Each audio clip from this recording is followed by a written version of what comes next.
లూకా సువార్త 19వ అధ్యాయము 16-17 వచనాలు. మొదటివాడు ఆయన ఎదుటికి వచ్చి, అయ్యా, నీ మీనా వలన 10 మీనాలు లభించనని చెప్పగా అతడు, భలా మంచి దాసుడా, నీవి కొంచెములో నమ్మకముగా ఉంటివి గనుక మరి 10 పట్టణముల మీద అధికారివై ఉండుమని వారితో చెప్పాను. చిన్న ప్రార్థన చేసుకుందాం.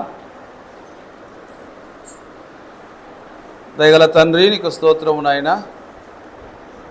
కొద్ది మాటలను నీ వాక్యము నుంచి మాకు బోధపరచుము. మా ప్రభు మా బోధకుడై ఉన్నాడు, స్తోత్రం.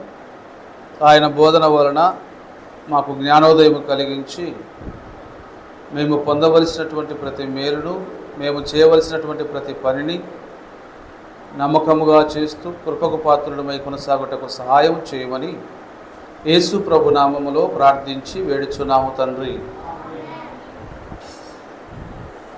మనము చదువుకున్నటువంటి ఈ వాక్య భాగము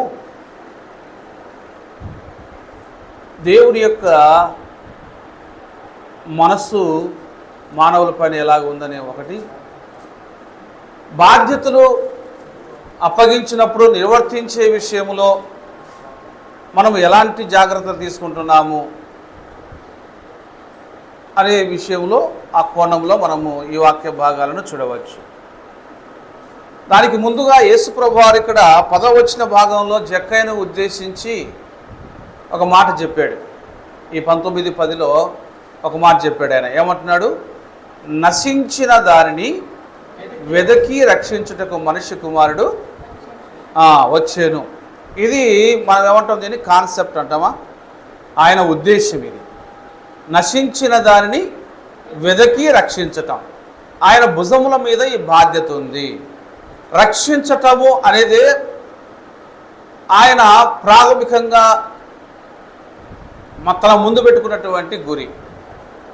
ఎవరిని రక్షించాలి అంటే నశించిపోతున్న జాతి, మానవ జాతి, నశించిపోతున్న ప్రజలు. ఏమి నశించిపోతున్నారు? ఎవరికి ఏం తక్కువైంది? ఒక ఏరియా ఉంది, ఒక ప్రాంతం ఉంది, ఒక పల్లె ఉంది, ఒక పట్టణం ఉంది, ఒక నగరం ఉంది, ఒక దేశం ఉంది అనుకోండి. దానికి పాలకులు ఉంటారు, అధికారులు ఉంటారు, యంత్రాంగం ఉంటుంది. ఈ పాలకులంతా కూడా ఆ పేదల ఆకలి దప్పులు తీర్చే విషయం కావచ్చు, వాళ్ళ యొక్క మనుగడకు సంబంధించినటువంటి ప్రణాళికలు కావచ్చు, ఇంకా చదువుల విషయము, ఆరోగ్య విషయము, ప్రతి ప్రభుత్వాలు కూడా పనిచేస్తూ ఉంటాయి కదా. మరి ఎక్కడ ప్రజలు నశించిపోతున్నారు?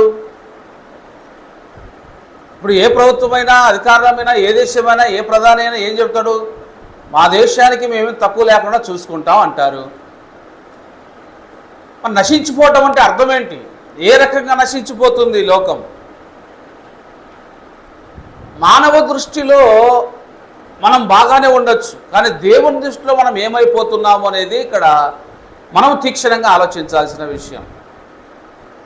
నశించిపోవటము అనేది ఆత్మల యొక్క మనుగడ అనేది నశించిపోతూ ఉంది. ఆత్మీయత లేని జీవితము నశించిపోతుంది. ఆత్మీయత, దైవికమైనటువంటి చింత లేకపోవటం, దేవుని గురించినటువంటి ధ్యానం లేకపోవటం, దేవుని గురించినటువంటి భయము లేకపోవటం, దేవుని గురించినటువంటి భక్తి లేకపోవటం.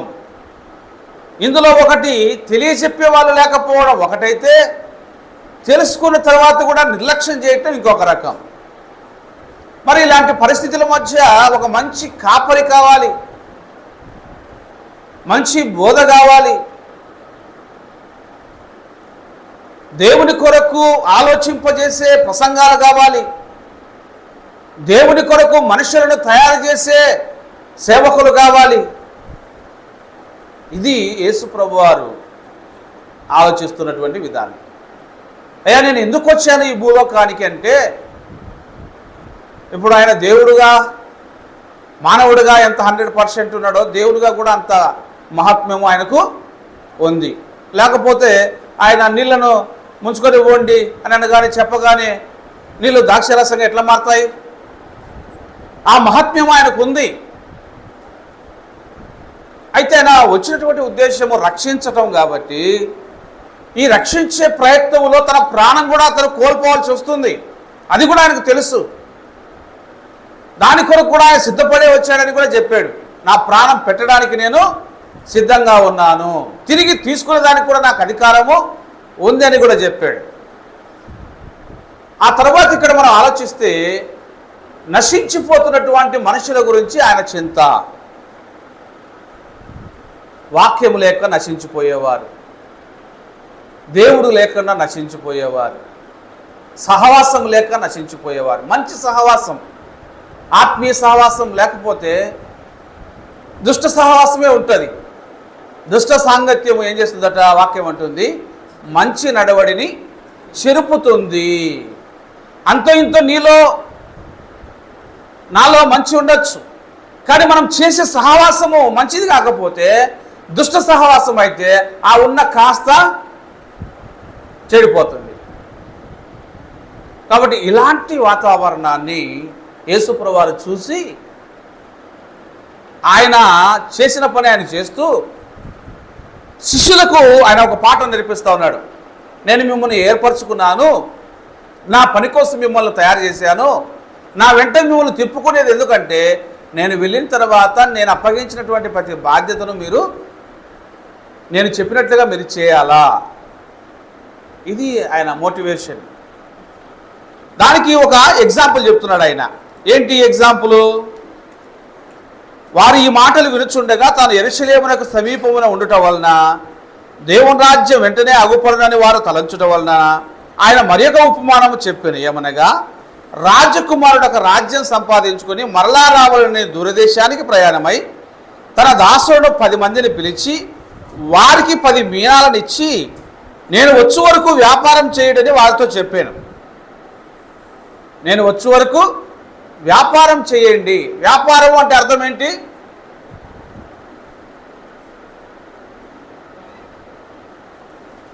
వ్యాపారము అంటే అర్థం క్రయ విక్రయము, అమ్ముట కొనుట, అమ్ముట కొనుట, అంతే కదా. మన దగ్గర ఉన్న దాన్ని సొత్తును అవతల వాళ్ళకి ఇచ్చి అవతల ఉన్న దాన్ని మనము తీసుకోవటం. దీనికి యేసుప్రభువు వారు ఒక మంచి మాట చెప్పాడు. అన్యాయపు సిరి వలన సహోదరులను సంపాదించుకొనిడి అనే ఒక మాట కూడా చెప్పాడు. మీ దగ్గర సిరి ఉంది, అది మీతోనే ఉంటే కొన్నిసార్లు మిమ్మల్ని అన్యాయం చేయొచ్చు. కాబట్టి ఆ సిరిని ఉపయోగించి మీరు సహోదరులను, స్నేహితులను సంపాదించుకోండి అన్నాడు. వ్యాపారం చేయండి అన్నాడు. వ్యాపారం అంటేనే తక్కువ ఆలోచనే కాదు, వ్యాపారం అనేది చేయాలా. అయితే దొంగ త్రాసు కాకుండా చేయాలా, అన్యాయంగా కాకుండా చేయాలా, మోసం లేకుండా వ్యాపారం చేయాలా. వ్యాపారం అనేది లేకపోతే మానవ మనుగడ ఎట్లా సాగుతుంది? పండించిన పంటను రైతు అమ్మకపోతే ఎవరు కొంటారు? ఎవరు తినాలా? మిగిలిన వాళ్ళంతా ఎట్లా బతకాలా? బట్టలు అమ్మేవాడు లేకపోతే కొనేవాడికి ఎట్లా? కొనేవాడు లేకపోతే బట్టల తయారు చేసిన వాడి పరిస్థితి ఎట్లా? అంటే ఇవన్నీ క్రయ విక్రయము అనేవి జరుగుతూనే ఉండాలా, విక్రయించాలా, క్రయం దానికి తీసుకోవాలా. ఈ వ్యాపారం అనేది జరగాల. అట్లనే యేసుప్రభువు వారు ఇంకొక మాట చెప్పాడు శిష్యులకు, మీరు ఉచితముగా పొందితిరి, ఉచితముగా ఇయ్యుడి. అంటే వ్యాపార కోణంలో దాన్ని ఆలోచిస్తే ఉచితముగా నేను మీకు ఇచ్చాను. ఇప్పుడు యెషయా గ్రంథం 55లో ఒక మాట ఉంటుంది చూడండి. యెషయా గ్రంథం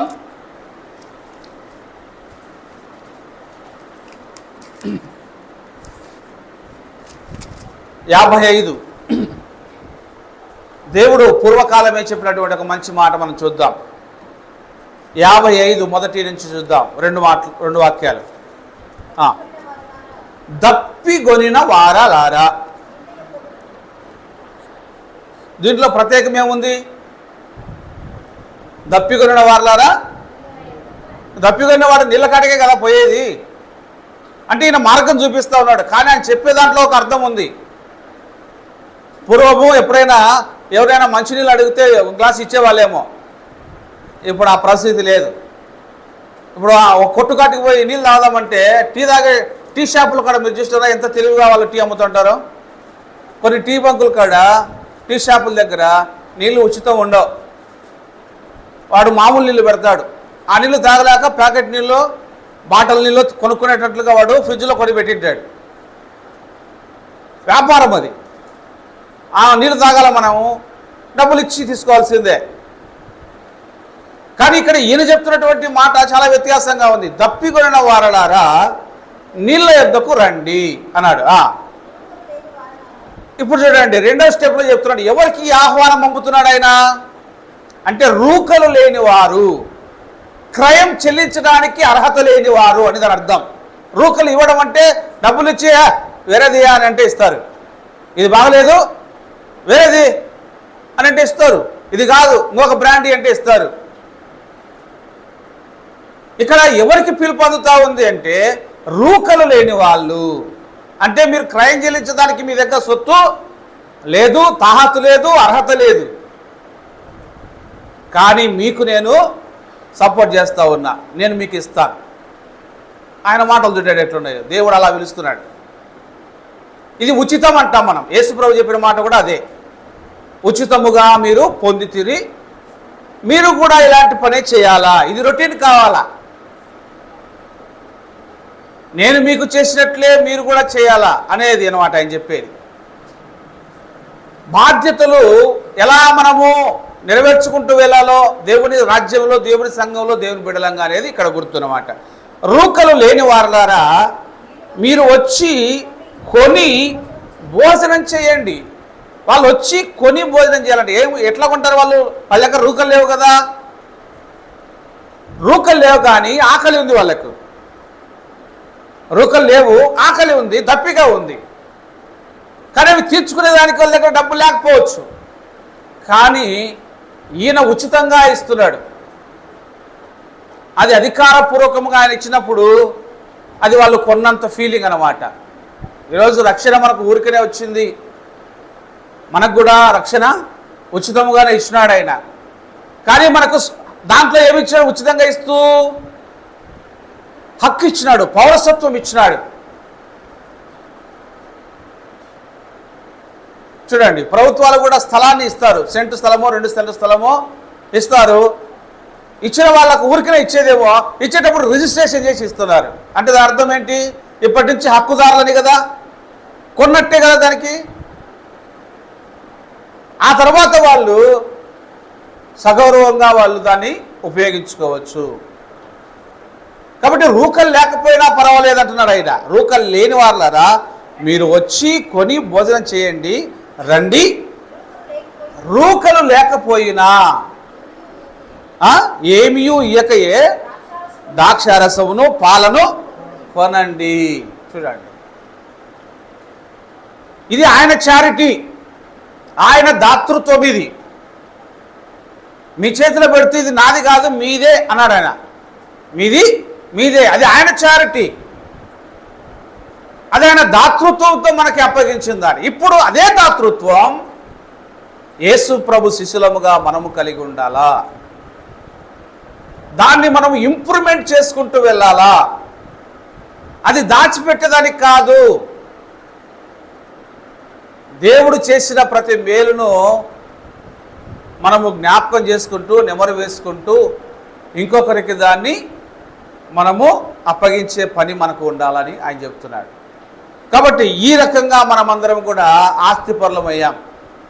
రూకలు లేకపోయినా, ఏమీ ఇవ్వకపోయినా ఈ ద్రాక్షారసాన్ని పాలను కొనమని చెప్తున్నాడు. ఏమీ లేకుండా ఎలా కొంటాం? ఆ కొనే శక్తి లేదని తెలిసి ఆయనే మనకి ఇస్తూ ఉన్నాడు అన్నమాట.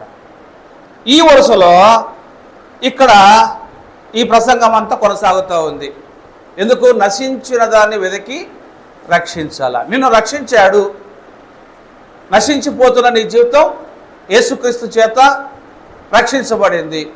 ఫర్దర్ ఇప్పుడు ఏం చేయాలి మనం అంటే, నువ్వు అదే పని, నీకు కలిగినటువంటి ఆత్మీయ అనుభవాన్ని ఇతరులకు షేర్ చేయి. అదే ఆయన చెప్తున్నాడు. 10 మంది దాసులు పిలిచాడట, వారికి 10 మీనాలను ఇచ్చాడట. నేను వచ్చే వరకు వ్యాపారము చేయండి అన్నాడట. చూడండి, ఈ వ్యాపారానికి పెట్టుబడి ఎవరిచ్చారు?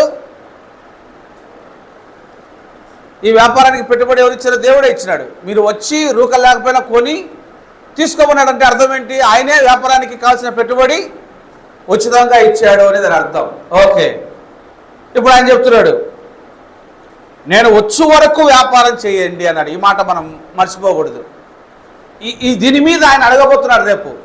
నేను వచ్చు వరకు వ్యాపారం చేయండి అన్నాడు. నేను వచ్చు వరకు ఇది ఏమవుతుండాలా? రొటీన్ అవుతూనే ఉండాలి. అంటే ఆగిపోకూడదు.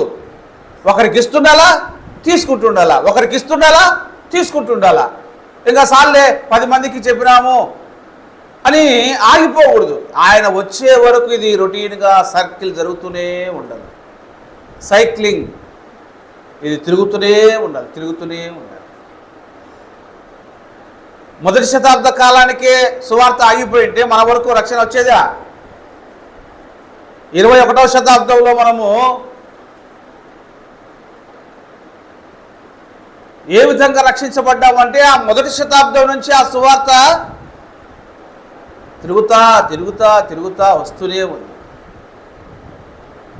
అక్కడే ఆగిపోయింటే ఇక్కడ మనం రక్షించబడే వాళ్ళము కాదు. మన వరకు వచ్చిన రక్షణ ఇంకొక తరానికి కూడా వెళ్ళాలంటే మనము దాన్ని దాతృత్వంతో పని చేసుకుంటూనే వెళ్ళాలి. ఇక్కడ ఒక లోపం ఏంటంటే, నేను వచ్చేంత వరకు ఇది చేయండి అని చెబితే కొంతమంది బాగానే చేసినారు కానీ కొంతమంది చేయలే. అది ఇక్కడ సమస్య. ఇప్పుడు ఆయన మళ్ళా తిరిగి వచ్చినాడు, రాజ్యాన్ని 10 మందికి అప్పగించి వెళ్ళిపోయాడు, తిరిగి వచ్చినాడు ఆయన చెప్పే టయానికి. అంటే ఇది యేసుప్రభు రాకడకు సూచన. నేను వెళ్తాను, తిరిగి వచ్చినాక ఎవరిని అడుగుతాడట? సేవకులను అడుగుతాడు, విశ్వాసులను అడుగుతాడు. నేను మిమ్మల్ని ఆదరించినాను కదా, నేను మిమ్మల్ని రక్షించినాను కదా, నేను మిమ్మల్ని కాపాడినాడు కదా, నేను మిమ్మల్ని సంఘంగా చేసినాను కదా, మీరేం చేసినారు? రేపు మనల్ని యేసుప్రభు ప్రశ్నిస్తే మనం చెప్పాల్సిన బాధ్యత మన మీద ఉంది. అందుకు మనము ఆయత్తపడాలి. అతడు ఆ రాజ్యం సంపాదించుకొని తిరిగి వచ్చినప్పుడు ప్రతి వాడును వ్యాపారము వలన ఏమేమి సంపాదించినో తెలుసుకొనుటకై తాను సొమ్మిచ్చిన దాసులను తన యొద్దకు పిలవమని ఆజ్ఞాపించాడట. ఇప్పుడు అందరూ వచ్చారు, అందరికీ మళ్ళీ ఇన్విటేషన్ వెళ్ళింది. యజమానుడు వచ్చాడు, ఆయన సొమ్ము ఆయన రికవర్ చేసుకునేదానికి ఆయన ఆహ్వానిస్తున్నాడు. రండి మీ సమాధానం చెప్పాలనంటే అందరూ వచ్చినారు. అందులో మొదటి వాడి గురించి రాయబడింది ఇక్కడ. మొదటివాడు ఆయన ఎదుటికి వచ్చి, అయ్యా అని కుశలం అడిగి, నీ మీనా వలన 10 మీనాలు లభించెను. చూడండి, నేను వ్యాపారం చేసిన, నీ మీనా వలన 10 మీనాలు సంపాదించిన. ఒక్క మీనాతో 10 మీనాలు సంపాదించడం అంటే చూడండి ఎంత వెరీ టాలెంటెడ్ పర్సన్ ఆయన. గొప్ప బహుమానమే అతనికి. నిన్ను రక్షిస్తే నువ్వు 10 మందిని దేవుని దగ్గర తీసుకొచ్చినావు అంటే, ఇప్పుడు ఒక వ్యాపారం చేసే వాళ్ళు ఏం చేస్తారు తెలుసా? టెక్నికల్ ఒక జాబ్ ఇవ్వాలంటే, ఇదిగో ఈ సరుకును నువ్వు ఇన్ని గంటల్లో అమ్మాలా, సేల్ చేయాలంటాడు. ఈ రోజుకి ఇంత నువ్వు సంపాదించాలా అని చెప్తాడు. నువ్వు ఏం చేస్తావు నాకు తెలియదు, ఇవన్నీ సేల్ చేయాలంటాడు సాయంత్రానికి. వాడు తెలివితేటలు ఉపయోగించి అవి సేల్ చేశాడంటే వాడిని ప్రమోట్ చేసి వాడిని ఉద్యోగాలు తీసుకొని ఒక మంచి లీడర్షిప్ ఇస్తాడు. ఇది అలాంటిదే. విశ్వాసము కూడా దేవుడు మనకి ఇచ్చినప్పుడు దాన్ని మనం షేర్ చేయకుండా ఉండనేకూడదు. ఏది నీవు నమ్మినటువంటి విశ్వాసం, నిన్ను రక్షించిన విశ్వాసం, నువ్వు పొందినటువంటి రక్షణ అనుభవం ఇంకొకరికి అది చెందాల్సిందే. ఇది దేవుడు అడుగుతాడు రేపు మనకు. చెప్తున్నాడు 10 మీనాలు సంపాదించాను అని అంటే అతడు అంటున్నాడు, భలా మంచి దాసుడా, నీవు ఈ కొంచెములో ఒక్క మీనాకు 10 మీనాలంటే రికార్డు కదా, కొంచెంలో నువ్వు నమ్మకంగా ఉంటివి, నీవును చూడండి ఇప్పుడు ఇతనికి ఒక అధికారం ఇచ్చినాడు. ఇంకా 10 పట్టణాల మీద అధికారివై ఉండుము, గనుక నువ్వు సంపాదించిన వాటి మీద నువ్వు అధికారిగా ఉండుము అంటున్నాడు. చూసినారా? ఒకసారి ఒక చిన్న కథ చెప్పినారు ఒక ఆయన. ఏంటంటే ఇతర దేశాల్లో ఉండే ఒక ఆయన స్వదేశంలో ఉన్నటువంటి ఒక కాంట్రాక్టర్కు కొన్ని ఇళ్ళు కట్టించే బాధ్యత అప్పగించాడంట. మొదట అతను బాగా పని చేసినాడని చెప్పి మరలా ఒక నెక్స్ట్ టైం ఒక పనిని అప్పగించాడంట.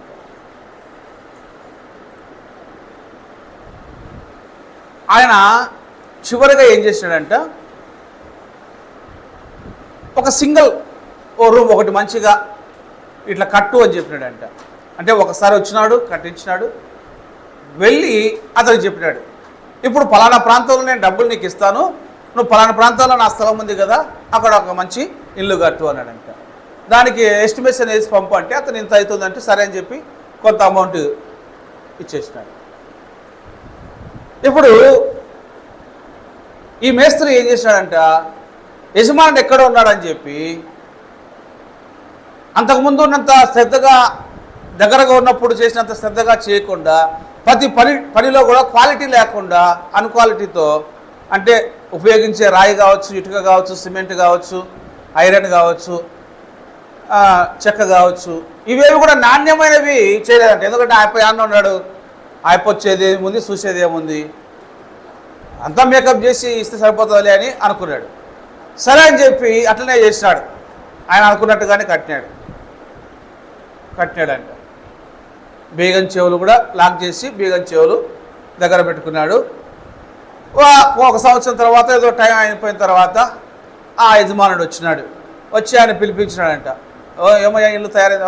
బ్రహ్మాండంగా ఎవరు అప్పుడే చేసి పెట్టినా అట్లా ఇట్లా అని చెప్పి ఆయుసం ఆయనకి ఎప్పుడో చెల్లిపోయింది. ఇప్పుడు ఆ ఓపెనింగ్ కార్యక్రమం పెట్టి ఆయన వెళ్ళి ఆ మేస్త్రిని పిలిచి ఆ ఓపెన్ చేసి ఆ కీసు అతని చేతికి ఇచ్చినాడంట. నాకెందుకు ఇస్తున్నావు అంటే ఇది నీ కోసమే అన్నాడంట. ఇది ఎవరి కోసం? నీ కోసమే. ఎందుకంటే నువ్వు ఇంతకుముందు పని బాగా చేసినావని చెప్పి ఇది నేను నీకు గిఫ్ట్గా ఇవ్వాలనుకున్నానని చెప్పి నీకోసమేనంట. అంటే బాంబు వేల్చిన లాస్ట్. ఆ మాట అనగానే ఇతనికి ఎక్కడో జ్ఞానం, ఎంత బాధపడ్డాడంటే చాలా బాధపడ్డాడంట. నా కోసం అని తెలిసింటే ఇంకా కాస్ట్లీటీ వాడిండును, ఇంకా బాగుండును, మంచి ఐరన్ వేసిండును, 10mm కాకుండా 12 వేసిందును, 5,000 ఇటుకలు కాకుండా 15,000 ఇటుకలు వేసిందును, మామూలు చెక్క కాకుండా టేకుది వేసిండును, దాంట్లో కూడా మంచి క్వాలిటీ వేసిందును, మంచి ఫ్లోరింగ్ ఉండును. ఇదంతా నేనంతా డూప్లికేట్ చేసినానే, ఇది పెద్ద వాన వచ్చినా పడిపోతుంది అని అంటే బాధపడతా ఉంటే అప్పుడు అన్నాడంట, ముఖంలో నవ్వు లేదంట. ఏమయ్యా ఇంత ఇల్లు నీకోసమని నేను గిఫ్ట్గా ఇస్తే ఏం నవ్వవే, ఎందుకు అట్లున్నావనంటే అయ్యా పొరపాటు అయిందయ్యా, నా కోసం అయినా తెలిసింటే బాగా అంటే ఏమి వేరే వాళ్ళ కోసమైతే సరిగా కట్టవా. ఎప్పుడు కూడా ఇలాంటి మనస్తత్వం పనికి రా. నీకు అప్పగించిన పని కొంచెంలో నువ్వు నమ్మకంగా ఉంటే ఎక్కువైనది కూడా నీకు ఇవ్వబడుతుంది. నువ్వు ఆ నమ్మకంగా లేవు, అది నీకే ఇచ్చినప్పుడు నీకు ఎంత బాధ కలుగుతుందో డబ్బులు పెట్టిన వానికి ఇంకెట్లుంటుందో చూడండి. కాబట్టి ఇక్కడ ఇదే ఆయన మాట్లాడుతున్నాడు. 10కి 1 ఇస్తే 10 సంపాదించినటువంటి రికార్డు ఇచ్చిన దాన్ని బూడ్చి పెడితే ఏ పని చేయకపోతే అది ఎంత బాధ. నీ ఇంటిని నువ్వు కట్టుకోవాలా, దేవుడు నీకు ఇచ్చిన బాధ్యతను విస్మరించకుండా దాన్ని నెరవేర్చుకుంటే యేసుప్రభువు వచ్చినప్పుడు ఇదిగో నువ్వు ఇంత ప్రార్థన చేసావు, ఇంత పరిచర్య చేసావు, ఇంతమంది కోసం నువ్వు ప్రార్థన చేసావు, వీళ్ళ మార్పు కోసం నువ్వు ప్రార్థన చేసావు, కన్నీరు విడిచావు, వీళ్ళ కోసం కష్టపడి ప్రసంగం చేసినావు, వీళ్ళ కోసం కష్టపడి 10 రూపాయలు ఖర్చు పెట్టినావు, దీనికి అంతటికి ఫలితం ఇదో, నీకు మంచి జీతం నేను ఇస్తున్నాను. యేసుప్రభువు చెప్పినాడు కదా, ప్రతి వానికి ఇచ్చుటకు నేను సిద్ధపరిచిన జీతం నా యొద్ద ఉంది అని చెప్పినాడు. ఏం జీతం? చేసిన పనికి జీతం, ప్రార్థించిన దానికి జీతం, పరిచయం చేసిన దానికి జీతం, ఖర్చు పెట్టిన దానికి జీతం, దేవుడికి ఇచ్చిన దానికి జీతం. ఈ వరుసలో ఆయన చెప్పుకుంటూ వస్తాడనమాట. ఇంకొకడు వచ్చాడు, రెండో వాడు వచ్చాడు, అయ్యా నీ మీనా వలన 5 మీనాలు సంపాదించాను, లభించాయి అన్నాడు. అయితే నువ్వు 5 పట్టణాల మీద అధికారిగా ఉండు అన్నాడు. అంతటా మరి ఒకడు వచ్చినాడు, వీళ్ళ గురించి ఏమో 2 మాటలు చెప్పినాడు. 10 సంపాదించినంటే బలా అన్నాడు, 5 సంపాదించినంటే నువ్వు కూడా 5 మీద నమ్మకంగా అధికారిగా ఉండని చెప్పినాడు. కానీ ఇక్కడ చూడండి, మరి ఒకడు వచ్చినాడు 21లో, అయ్యా ఇదిగో నీ మీనా, నీవు పెట్టని దాన్ని ఎత్తుకొని వాడవు, విత్తని దాన్ని కొయ్యి వాడవునైనా కఠినుడవు కనుక నీకు భయపడి దీన్ని రుమాల్లో కట్టి ఉంచి తిని అని చెప్పాడు. పని తక్కువ, మాటలు ఎక్కువ ఇది కదా. వాళ్ళు ఏమన్నారు, అయ్యా నువ్వు ఇచ్చిన మీనా వల్ల 10 సంపాదించినంటే సబాస్ అన్నాడు, 10 మీద అధికారం ఉండని 2 మాటలు పోయింది. ఈయన డైలాగులు చెప్తున్నాడు,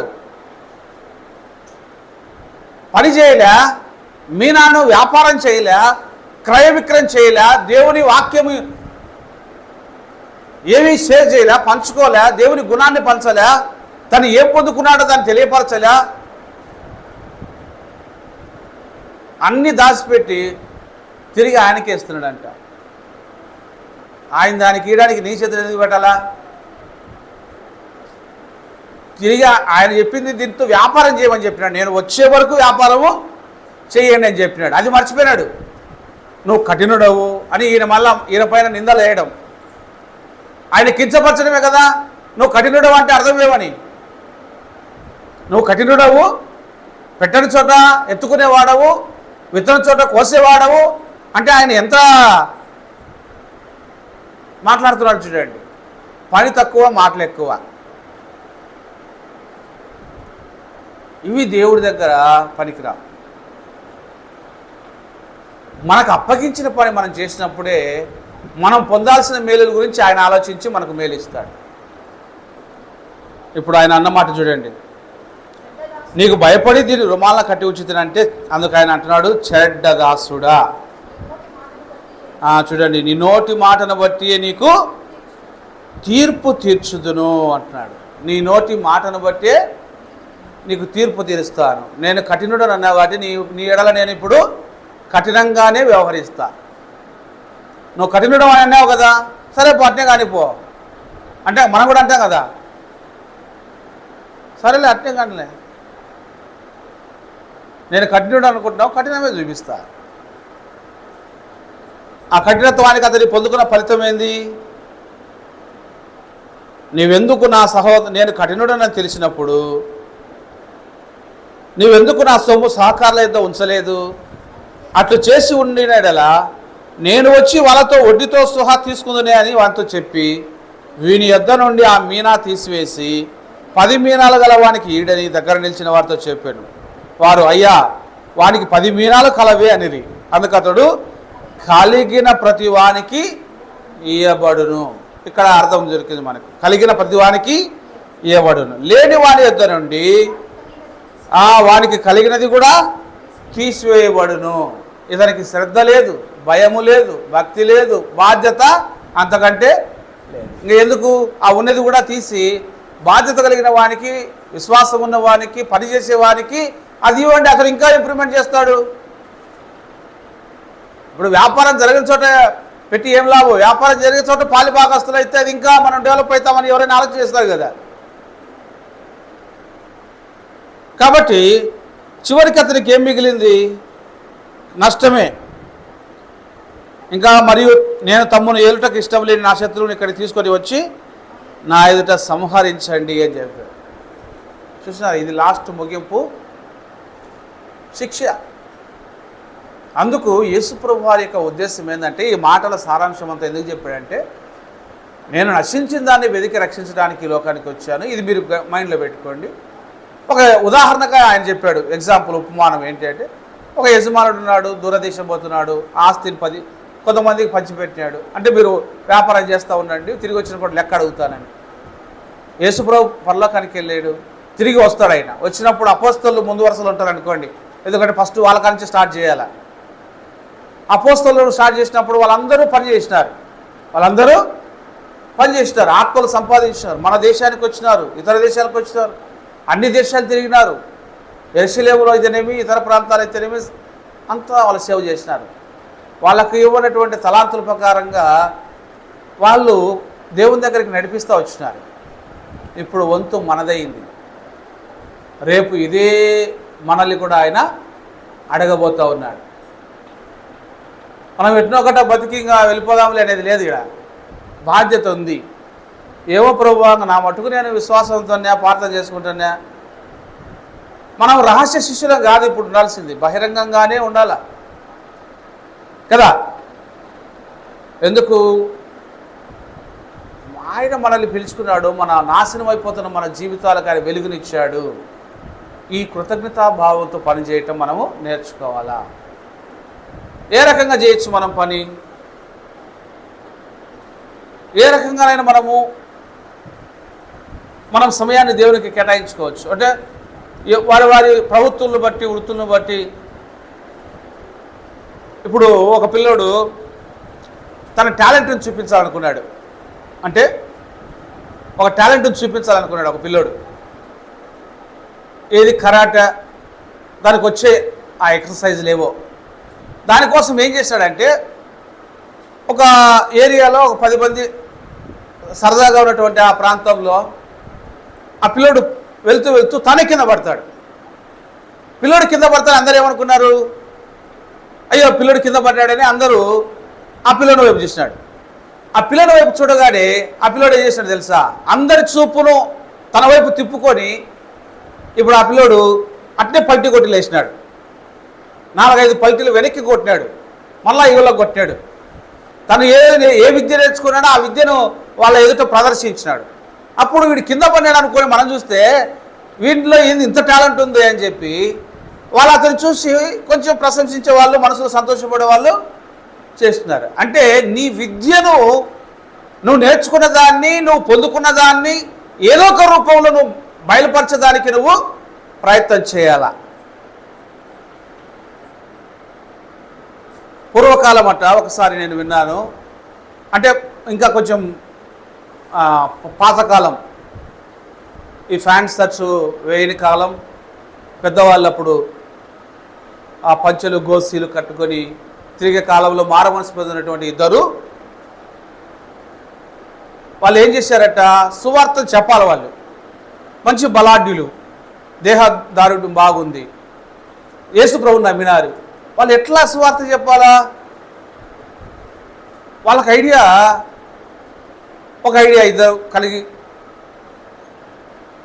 పాత బస్ స్టాండ్ ఉందనుకోండి, అంత సర్కిల్ అది, అన్ని ప్రాంతాల నుంచి వస్తారు, జనాలు గుంపుగా ఉంటారు. ఒక మంచి టైం 11 ఆ టైంలో ఇళ్ళలో నుంచి అందరూ వ్యాపారాల కోసం పోయేవాళ్ళు, ప్రయాణాల కోసం పోయేవాళ్ళు, రకరకాలుగా షాపింగ్ చేసేవాళ్ళు, ఇదంతా కూడా కనపడతారు. ఇప్పుడు వాళ్ళు ఏం చేస్తారంట? సువార్త మనం చెప్పాలి. ఆ కాలానికి మైకులు లేవు, అవన్నీ ఏం లేవు. మరి ఏం చేయాలని చెప్పి వాళ్ళు ఆలోచన చేసి వాళ్ళిద్దరు పోతూ భుజాలు రాసుకొని, అంటే ఇద్దరు పోతున్నారు, ఒక వ్యక్తి భుజాలు రాసుకొని తగిలితే ఏం రా నన్ను తగులుతావు అని చెప్పి, ఏం రా తగిలితే అని చెప్పి వాదం పెట్టుకొని ఇద్దరు కలబడతారట. అంటే ఇద్దరు కలబడి, ఈయన కొద్దిసేపు కింద పడి, ఆయన కొద్దిసేపు కింద పడి, ఈ గలాట అంటాం మనం. ఈ గలాట ఏందిరా అని చెప్పి ఉన్న వాళ్ళంతా కూడా గ్యాదర్ అవుతారు. గ్యాదర్ అయ్యేవాళ్ళట. ఎవరైనా కొట్లాడుతుంటే అందరూ కూడా చూస్తారు కదా, విడిపియరు, ఫస్ట్ విడిపియరు, అందరూ చూస్తారు ఏమో కొట్లాడుకుంటున్నారంట అని చెప్పి. అందరూ కొంచెం గుంపుకున్న తర్వాత వాళ్ళిద్దరు లేచి చక్కగా నిలబడి, దయచేసి క్షమించండి, ఇదంతా మేము మీకోసమే చేసినామంటే మా కోసమే. ఎందుకంటే అమ్మా యేసు ప్రభుని నమ్మండి అంటే వాళ్ళ కింద పడి లేచి సారీ బ్రదర్ సారీ అని వాళ్ళు చెప్పుకొని, యేసు ప్రభుని నమ్మండి, ఆయన లోకరక్షకుడు, మన కొరకు ప్రాణం పెట్టాడు, మన జీవితాలు మార్పు చెందడానికి ఆయన తన విలువైనటువంటి జీవితాన్ని త్యాగం చేసినాడు, పరలోకం నుంచి ఆయన భూమి మీదకి వచ్చినాడు, తన పరిశుద్ధమైన రక్తం మన కొరకు చెందించినాడు, ఆయన కనికరించినాడు, క్షమించినాడు, తనను నమ్మిన వాళ్ళకు పరలోక రాజ్యం ఇస్తాడు, రోగాలను తీసేస్తాడు, అనారోగ్యాన్ని బాధపడిన వాళ్ళందరినీ కూడా బాగు చేసినాడు అని ఈ విధమైనటువంటి సువార్త పరిచయం జరిగింది కొంతకాలం. ఏవి హ్యాండ్ మైక్స్ ఇవి రాని కాలంలో. అంటే చూడండి, వాళ్ళకి ఇచ్చినటువంటి ఆ బాధ్యతను వాళ్ళు ఏదో ఒక రూపంలో వెల్లడిపరిచినారా లేదా? అంతే. నీకు కూడా ఒక దారి ఏర్పడుతుంది.